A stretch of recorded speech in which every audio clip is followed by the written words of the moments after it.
Face-to-face na nagsorry si Interior Secretary John Vic Remulla sa lalaking nag-viral na tinikitan dahil daw nakatopless. Sa kabila po niyan, tuloy pa rin ang pagpapatupad ng nasabing ordinansa. Pero may konsiderasyon na raw. Nasa frontline ng balitang yan si Brian Castillo.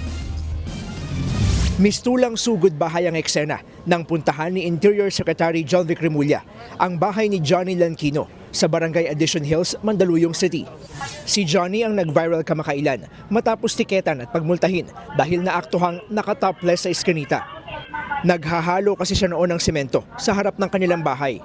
Takot daw ang naramdaman ni Johnny dahil malakriminal daw ang turing sa kanya. Personal nang nag-sorry si Secretary Remulla. Kasalanan ko kasi yan kasi hindi ko na klaro sa kanila kung ano talaga ang mga patakaran.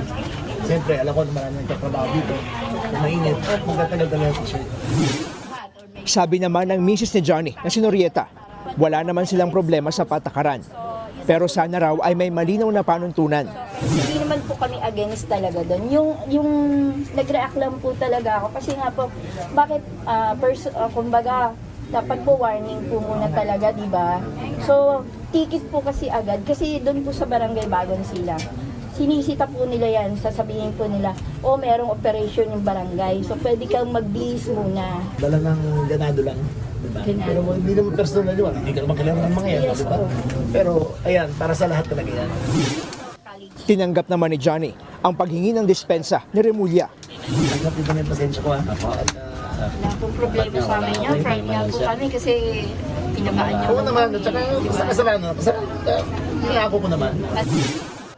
Nakipagkwentuhan din sa Remulla sa pamilya at kinumusta ang personal nilang buhay. So, ito po yung nag-aaral ng grade 8. Ito po, college na po yan.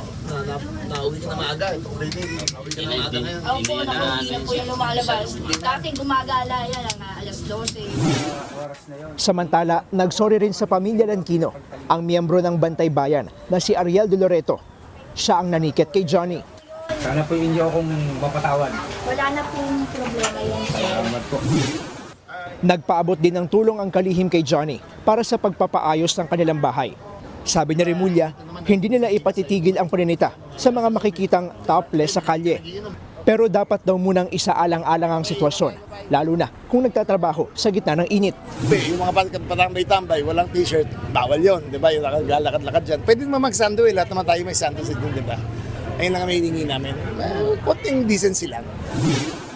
Maging ang mga pulis, pinaalalahanan din ni NCRPO Chief Police Major General Anthony Aberin na kumalma at pakinggan ang mga masisita. Dapat andun yung compassion at saka common sense sa pag-implement po. Dapat kung pwede namang pagbigyan, i-warningan lang muna.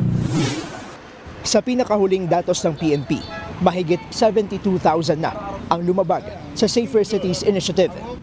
Pinakamarami pa rin ang mga naaktuhang umiinom ng alak at naninigarilyo sa kalsada. Nagbabalita mula sa frontline. Brian Castillo, News 5. Mga kapatid, Ed Lingaw po, maging maalam at may pakialam sa mga napapanahong balita sa ating bansa. Para sa mas malilimang pagtalakay at paghimay sa mga issue at headlines, mag-follow at mag-subscribe sa social media pages ng News 5.